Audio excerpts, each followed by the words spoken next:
What's going on, guys? It's fight season MMA, and today I want to make a video talking about my top 10 15 pound for pound fighters right now inside the organization. I'm going to make this video every couple of months. It's almost been 2 months since I've made one of these, so I kind of want to go in here and update everyone on what I think. There's been some fighters who have won, who have lost, who have shown how truly good they are inside the organization, and frankly, who should be in this list. I know that we've had a lot of wins, like Ilia Topuria beat Max Holloway. Jon Jones went out there and smashed Stipe Miocic. And there's been a bunch of other fighters who have shown themselves inside the organization. So I kind of want to highlight the top 15 best UFC fighters in the organization right now. No stipulations, no BS. These are the top 15 fighters in the organization, pound for pound. And I know that Dana White is all about Jon Jones being pound for pound number one, but frankly, that just isn't the case anymore. If you guys enjoyed the UFC content, please leave a like, comment, and subscribe. That is the best way to help the channel grow. And while you're down there, please turn on the post notifications just so you guys are always notified about UFC content releasing every single day. But without further ado, let's jump into the top 15 fighters inside the UFC right now. Okay, starting off at number 15, Umar Nurmagomedov. Now, Umar hasn't fought since this last ranking. He fought back in October, but I do think that Umar Nurmagomedov deserves to be on this list. Umar is one of those guys who's gone in there and absolutely destroyed Corey Sandhagen, and it really hasn't had levels of top competition, but I am so high on Corey Sandhagen that I had to slot him in here at this list. I'm hoping he gets the next title shot against Merab Dvalishvili, hopefully sometime earlier next year, maybe as the co-main event of UFC 311, which is probably going to be headlined by Makhachev and Armen Tsarukyan. I do think that that would be a very good fight, but Umar is a very well-rounded Dagestani mixed martial artist. He's got a great Taekwondo skill set, but he's also implemented that Dagestani wrestling, and that is something that Umar Nurmagomedov has used incredibly well throughout his entire career. You look at that Sandhagen fight, he was winning the stand-up exchanges as well as winning the really even exchanges on the ground as well, even though Sandhagen did a really good job to kind of promote himself and to really improve his skills very adequately to face the best competition. Umar is just a different breed inside that bantamweight division. I probably think that he is the best bantamweight right now, but considering that he hasn't fought the top competition, I'm not ready to make a full accurate, adequate statement on saying that. And truly, I do think that Umar is a very technical and very cerebral fighter, and that's why he slots in here at number 15 on my pound for pound rankings back here in November of 2024. At 14, I have Alexandre Volkanovski, and the reason I'm dropping Volkanovski down a little bit from my last list is I just know that Volk's chin isn't the greatest, and he's getting a little bit older. I know that there's a bunch of different individuals who I would take over Volkanovski right now in a pound-for-pound match, and I would be comfortable putting them over Volkanovski, even though he is one of the best UFC featherweights of all time. I think that, the UFC isn't a kind sport. I think it's something that truly is out there to, as you get older and as you regress, it's something that's going to really impact you. But I do think that Volkanovski is still good enough to be top 15 pound for pound.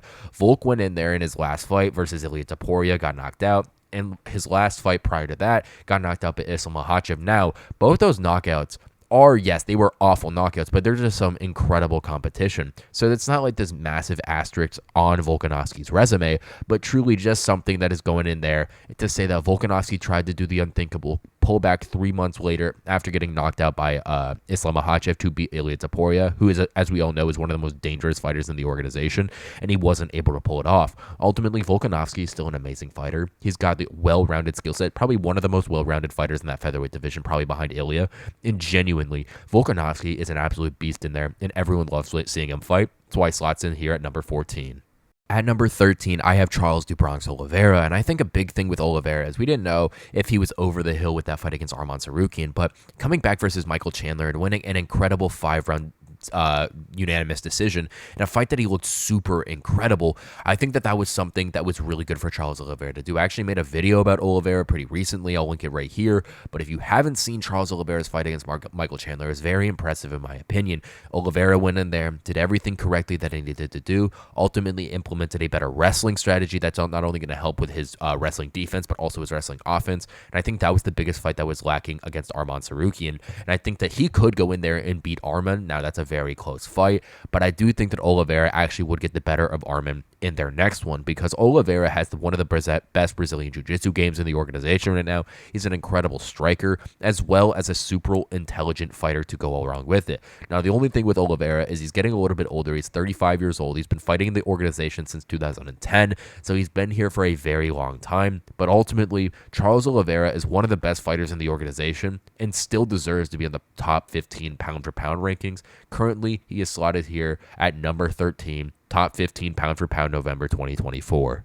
At number 12, I have Armen Tsarukyan. Now, I kind of talked about him in that last clip with Charles Oliveira, but I kind of want to talk about why I have him over him. Now, I do think that Charles may win a rematch with him, and it would all depend on how his wrestling game won, because that was a very close fight between Armen and Charles, and it was close enough to ultimately give Armen the win. Now, there's a lot of people who say Armen won the fight. There's a lot of people who say Charles won the fight, but ultimately, if you're not able to make it definitive enough for yourself, there's a chance that you lose it, and Armen did make it definitive, in my opinion, enough to ultimately get that split decision win. Armen is a very good fighter. He's going to challenge Islam Makhachev next for the title, and truly, I do think he has a good shot at winning it. Now, Islam is one of the most deadliest fighters in the organization, but Armen, being a little bit shorter, having a good, powerful striking game with him, as well as a good wrestling game, and the previous experience fighting Islam Makhachev, I think it's going to go in there and truly benefit him in this title fight. Tsarukyan is a very, very, very good and dangerous fighter. I would take him to beat probably almost any single person inside the organization right now, except Islam and maybe Oliveira. And truly, Tsarukyan has a very bright future ahead of him, considering that he's only 27, 28 years old, and he already lands at number 12 on my top 15 fighters inside the organization. At number 11, I have Shavkat Rakhmonov, and Shavkat Rakhmonov is just such a dangerous fighter, and the more I think about it, there's not that many people who I would put over Rakhmonov right now inside the UFC. Like, I look at his fight with Stephen Wonderboy Thompson last year, and just shows the amount of dominance, and even in this UFC 310 dispute, there was only one guy who took the fight, and he just deserves major props, that being Ian Machado Gary, going in there and absolutely wanting to challenge himself against Rakhmonov and take the short notice fight against Rakhmonov as the co-main event of UFC 310. Now, Gary did have a fight at UFC Tampa originally versus Buckley a week later, but he wants to step up and challenge himself against one of the toughest individuals probably that welterweight division has in it right now. I think Rakhmonov will be a future champion. He is just that good, and genuinely, I am so excited to see him compete again. He is probably one of my favorite fighters in the organization as a whole. He's got an equal striking to wrestling game, 18 wins, 18 finishes. Shavkat's resume is absolutely impressive, and genuinely, I love seeing this man fight every single time he steps in the octagon, because he is so diverse in all of his movements. You never know what's coming back at you in that direction. He is super intelligent, got a great chin, and loves to stand and bang. That Jeff Neal fight was my first introduction to Shavkat, and I will never forget watching him absolutely bulldog choke Jeff Neal in that fight at UFC 285. Incredible fight. I'm so excited to see Shavkat return. Ian Gary deserves a lot of respect, but Shavkat is here at number 11, my top 15 pound-for-pound rankings. And now we go to Mr. Chimaev. Khamzat Chimaev at number 10. He went in there and dismantled Robert Whittaker at UFC 308, a fight that I thought Whittaker was going to win, and I thought he was going to, because he was really going to outlast Chimaev in that first part of the round. Now, I am super high on Robert Whittaker. I think Whittaker is one of the best fighters in the organization. I'm so sad that he's probably not going to be able to return for a little bit, but Robert Whittaker, doing that to him is incredible. Chimaev is that good. And you look at his wrestling game, and Chimaev's wrestling game is probably 1 or 2 inside the UFC. He's got so much accuracy with his takedowns. He's got so much speed behind that.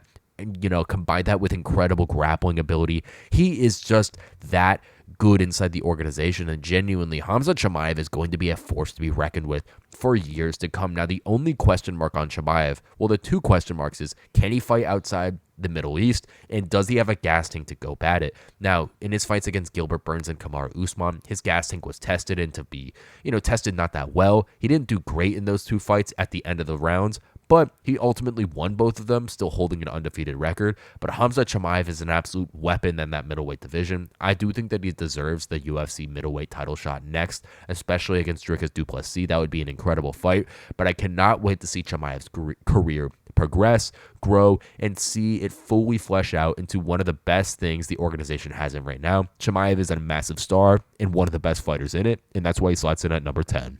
Merab Dvalishvili is here in at 9, and Merab is a very good fighter. He's got a great relentless wrestling game, and I think Merab's biggest asset throughout his entire career is that cardio. Now, he's also got a great chin as well. He got rocked by Marlon Moraes and Henry Cejudo in their respective fights, and he took those punches incredibly well. But Merab is just such a good fighter, and there's not a lot of people who are going to go in there and beat him. Peter Yan goes in there and dismantles everyone, and Merab showed that he is on a different level than any other person inside the organization, absolutely killing Peter Yan in their fight back in the March of 2023. Peter Yan is a very, very, very respectable, good fighter, and for Merab to do that to him is incredible. And I think that just shows how good Merab has been in his UFC career and of how he has been ducked and dodged going up the rankings, considering that there is so many different individuals who want to go in there, try to be the best and do this and do that, but they won't fight the best individuals. And Merab not only has fought the best individuals, but has avoided some guys who just don't want to fight him or eventually do. So I do think Merab deserves a lot of credit waiting out. Now the UFC bantamweight champion. I think he'll beat Sean O'Malley if they do rematch that fight. I don't know if he can beat Umar, and I don't know if he can beat Sandhagen, but truly I do think that Merab Dvalishvili is one of the best UFC bantamweights right now in the organization. That's why he slots in at number 9 on my list.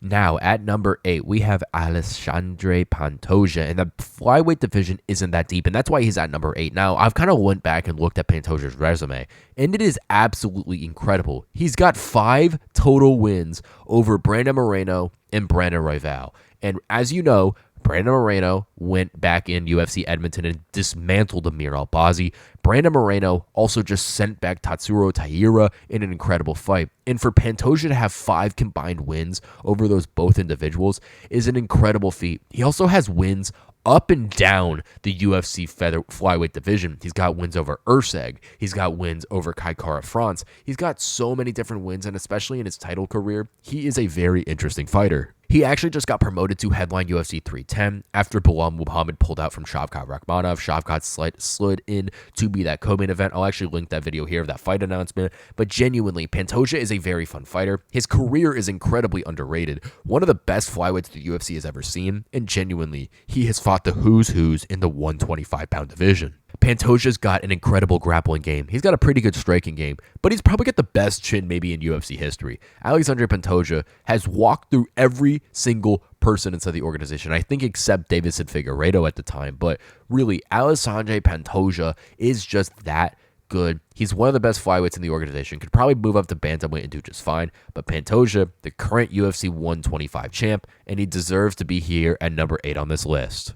At number 7 on my pound-for-pound rankings, I have Mr. Remember the Name Belal Muhammad. Now, Belal Muhammad is incredibly good, and you look at his kind of pressure, and yes, I know he beat Leon Edwards by a double leg and a double leg takedown and a jab. But really, Belal Muhammad has perfected the double leg takedown, and he's able to use that to control a lot of the different area. The way that Leon Edwards was thought to be one of the best fighters in the organization, I think he was pound for pound number 4 at the time. He went in there and absolutely dismantled Leon in that standpoint to where, Belal Muhammad needs to be regarded as one of the best fighters in the organization. Leon, still a great fighter, probably right outside the top 15 in my opinion, but Edwards didn't have anything for Muhammad on that night, and Belal showed that there is levels to the game, considering that he has gone out and done that consistently to every single opponent that he has faced, whether it's Leon Edwards, whether it's Gilbert Burns, Stephen Thompson, Vicente Luque, anyone that Belal Muhammad has went out there and done, he has absolutely won time in and time out. Him being here at number 7 on this list, I truly think is something that is absolutely critical for Belal Muhammad because he needs to get the respect that he deserves, considering that, yes, he's trying to follow that Alex Pereira route with being incredibly active as much as there's possible. And I do think that he was trying to do that, but he ultimately had to pull out of UFC 310 with that bone infection in his toe, which was very disappointing. But Belal Muhammad, one of the best fighters in the UFC right now, in here at number 7, top 15 fighters currently. And at number 6, I have Alex Pereira, and I will tell you why I have Alex Pereira here at number 6. Pereira may be the best striker in the UFC. It's either him, Ilia, Islam's up there. You could even throw someone like Adesanya, Aspinall, someone like that up there. but Alex Pereira's ground game is still a question mark. And I don't think that there's really anyone inside the UFC light heavyweight division that can go up and test that. I know Jon Jones is bigger than Pereira, but their walk-around weight is about the same. Let's say that these guys fought at about 240 pounds each. Do we think that Alex Pereira would beat Jon Jones? There is a possibility that he knocks him out, but to what point does Jon Jones say, I'm not doing this? He's going to crawl over to Alex Pereira and take that fight down right on the ground. I think that Jon Jones is calling for this Alex Pereira fight over a fight with Aspinall just because he understands the type of person Pereira is. Not only is he a great guy, fun to work with, draws pay-per-view points, but is a lot easier of a fight than Tom Aspinall. Now, I'm not putting him at number 6 to discredit him because I know a lot of UFC rankings have him at number 3, number 2, anywhere up there, but I genuinely think Alex Pereira's big question mark and hole in his wrestling department can't put him above a lot of guys who can do both. And I genuinely think that all 5 of the guys that I have above him would go in there and beat him, not because of his size, but just because of their overall well-rounded ability. Now, ultimately, Alex Pereira is one of my favorite fighters in the UFC. He's probably the most fun fighter to watch for me right now, considering that he goes in there and KOs everyone in front of him. But I cannot sit here and say that Alex Pereira is number 1, number 2, number 3, number 4, or number 5, pound for pound. I'm sorry to say that Alex Pereira slots in here at number 6. At number 5, pound for pound currently inside the UFC, I have Mr. Johnny Bones Jones. And Jon Jones moved up to my past ranking. I didn't know how he was going to go look in the Stipe Miocic fight. And I still can't tell if Jon Jones just looked so amazing or Stipe looked so slow. So I got to kind of give the benefit of the doubt to Jones. And yes, I do think that some of it was Stipe, but Jon Jones did look really good in there. His ground and pound looked better than ever in that first round. That takedown that he got in his first round was incredible. But the only reason I'm having him at number 5 is I think the 4 individuals above him would beat him in a pound for pound ranking. You know, Jon Jones is so good. He's so well rounded. He's got that incredible spinning back kick that as we've all seen. Jon Jones has got the oblique kicks. He's got great ground and pound. He's got great wrestling. He's got great striking. He's got great teep kicks up into the solar plexus. Jon Jones is probably the GOAT of MMA if you discredit his things going on, his career, and the bad things he's done. But ultimately, Jones is one of the best fighters in the organization. Now that he's become a little bit older, the sport has evolved a little bit. I do think that there are a couple fighters that I would put over Jon Jones right now inside the UFC's pound for pound rankings. I do think that Jones is an incredible fighter, don't get me wrong, but Jon Jones here at number 5 I think is a very reasonable spot considering that he's been here at this time. I think the sport has evolved, and I think there's just so many other individuals who could go in there and beat Jones in a pound for pound fight. This is it, Jon Jones slotting in here at number 5. At number 4, slightly above Jon Jones, is Mr. Tom Aspinall. He is the interim champion in the heavyweight division, is the fight that needs to go down within the organization. Now, I know how good Jon Jones is, and this is pretty easy in my opinion. Wherever I have Jon Jones, I'm putting Tom Aspinall 1 slot above him. Tom Aspinall is the full package inside the UFC. He's probably going to go down as the greatest heavyweight to ever fight within the sport. That might be a hot take, might not be a hot take. I don't think it is because Aspinall is so well-rounded. He moves like a welterweight. He has great grappling and jiu-jitsu. His background is actually in jiu-jitsu, which really helps him kind of not resort to some really bad habits. He's got a great striking game. He's got the shortest fight time in UFC history at 2 minutes and 2 seconds over a collective 10 fights. He's beat the who's in the featherweight division. Currently in the top 10, he's beat Curtis Blades, Sergey Pavlovich, Alexander Volkov, Marcin Tybura, and Sergey Spivak, who are all ranked right now inside the UFC heavyweight division. You really look throughout the UFC, and there hasn't been many guys to do that. That's on some Pantoja level of how he's cleaned out the division. But Tom Aspinall truly is the full package in that heavyweight division. He's going to go down as one of the best to ever do it. He's already defended the interim title against probably the hardest opponent that he's got left in that heavyweight division, considering that Blades is the only amazing grappler. And ultimately, I look at so many different guys in there, and I don't think that they're going to be able to beat Aspinall, and that includes Jon Jones. Ultimately, Tom Aspinall, number 4, pound for pound inside the UFC currently. At number 3, pound for pound inside the UFC right now, I have Dricus Du Plessis. Now, Dricus is one of those weird fighters that you look at him, you don't see the skill in him. He might be the middleweight champion, but you don't see the skill coming out of him just all the time. But Dricus is one of those guys who is so good.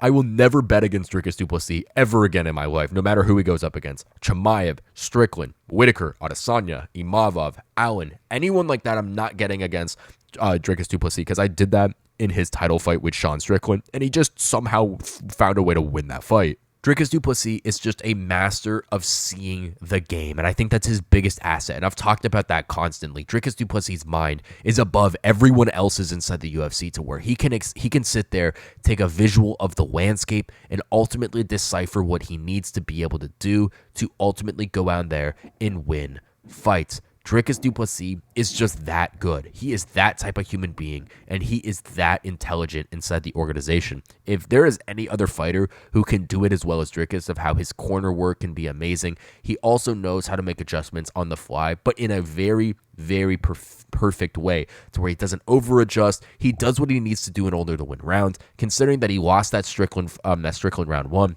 adjusted on the fly, won 3 straight off Strickland, and possibly lost round 5. I truly think that Dricus Du Plessis, just for that alone, is one of the best fighters inside the organization. And on top of that, he's one of the best wrestlers inside the organization in that middleweight division, being the first person to submit Israel Adesanya, going in there, absolutely bodying Robert Whitaker, doing some other things. Dricus Du Plessis is just that good. That's why he's number 3 on my UFC pound-for-pound rankings.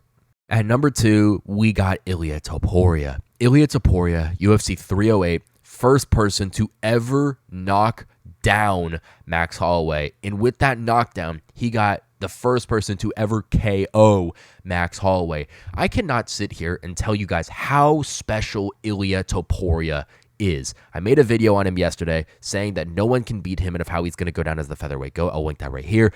But genuinely, Ilia Topuria is that good. He is so well-rounded. He's probably the best striker inside the organization right now, honestly. Hot take, but I truly think Ilia is that good. And he's a top 10 wrestler, top 15 wrestler inside the UFC right now. He came from a Greco-Roman wrestling background, and I genuinely think that he can go in there and out-wrestle probably any single featherweight inside the organization currently. Ilia Topuria uses his skills to impact himself in the octagon in multiple different ways. He can strike when he needs to strike, as in the Volkanovski, Emmett, and Holloway fight. If he needs to grapple, he can grapple, namely in the Bryce Mitchell fight. Ilia Topuria is that dude. He knows what to do whenever it's called upon him, and his body just kind of works into overdrive, considering that he is just that cerebral in the octagon. A common thing about all these champions and all these guys at the top part of the pound-for-pound rankings is they're all super smart, and Ilia Topuria is no exception from that. He goes in there, examines the landscape, and knows what to do immediately. In that Holloway fight, took him down immediately to have Holloway guessing. And a common expression inside the UFC in an analyst world is the best offense is a takedown threat. And Ilia was able to use that to ultimately go in there and knock out Holloway in that 3rd round. Ultimately, Max Holloway, I don't know if he'll ever be the same, but that knockout by Ilia Topuria was absolutely spectacular. Ilia Topuria, number 2, UFC pound-for-pound rankings. At number 1, UFC pound-for-pound best fighter right now is Islam Makhachev, and I am absolutely ecstatic that he's on the UFC's pound-for-pound list. I know Dana White is talking about how could anyone not have Jon Jones at the number 1 spot.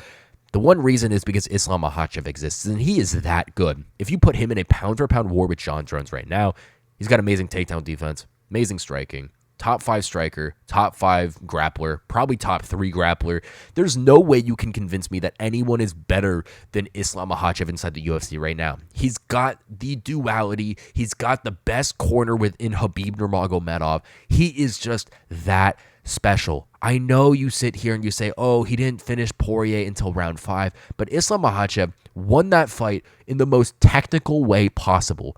That's one of my favorite fights of the year. I love watching Islam Makhachev pick apart his prey individually, one by one, and it was absolutely special to go in there and see him do that to one of the best in Dustin the Diamond. You know, Islam Makhachev is a special fighter. He will always be forgotten when he leaves the organization and retires, but right now, we have to understand how truly special he is. I think Islam Makhachev is probably the only fighter right now that can not only go and win 2 belts, there is a discussion if Islam Makhachev could go up and win the UFC's 3rd belt in the middleweight division. And it's an actual thing now you to kind of start getting into, oh, is he too big? Would this happen? But Islam Makhachev is that good that you really have to start having that conversation with yourself. Islam is one of the best fighters inside the UFC's lightweight division and the best fighter overall inside the UFC. Makhachev is only getting better at time. He's got the Khabib corner behind him. He's training with guys like Khabib, Umar, a lot of different other Dagestani guys, and it's only going to make his game evolve over time. Islam Makhachev is the best fighter in the UFC right now. That's why he is my number 1 pound for pound ranked. Thank you guys so much for watching this episode of Fight Season MMA, and I want to recap my November 2024 pound for pound rankings. At number 15, I have Umar Nurmagomedov. 14, I have Alexandre Volkanovski. 13, Charles Oliveira. 12, Armen Tsarukyan. 11, Shavkat Rakhmonov. Number 10, Khamzat Chimaev. Number 9, Merab Dvalishvili. Number 8, Alexandre Pantoja. Number 7, Belal Muhammad. Number 6, Alex Pereira. Number 5, Johnny Bones Jones. Number 4, Tom Aspinall. Number 3, Dricus Du Plessis. Number 2, Ilia Topuria. And number 1, Islam Makhachev. I think that this is a very accurate list. Please let me know what you think down below in the comment section. Who you would put in over some of these guys. I think kind of the bottom part of the list is definitely could be exchanged with some other fighters. But I do think that guys like Umar, Volkanovski, Oliveira, and Armen and Shavkat beat some of the guys who aren't on this list, like Kamaru Usman, like Israel Adesanya. I think that those are the guys of the older generation, and I'm looking at these guys, and I truly do think that they would beat some of those guys in a pound for pound ranking. But let me know what you guys think. Thank you guys so much for watching this episode of Fight Season MMA. Please leave a like, comment, and subscribe. That's the best way to help the channel grow. And while you're down there, please turn on the post notifications, just so you guys are always notified about future UFC content releasing every single day. Thank you guys so much for watching, and I will catch you guys very soon with more UFC content and news.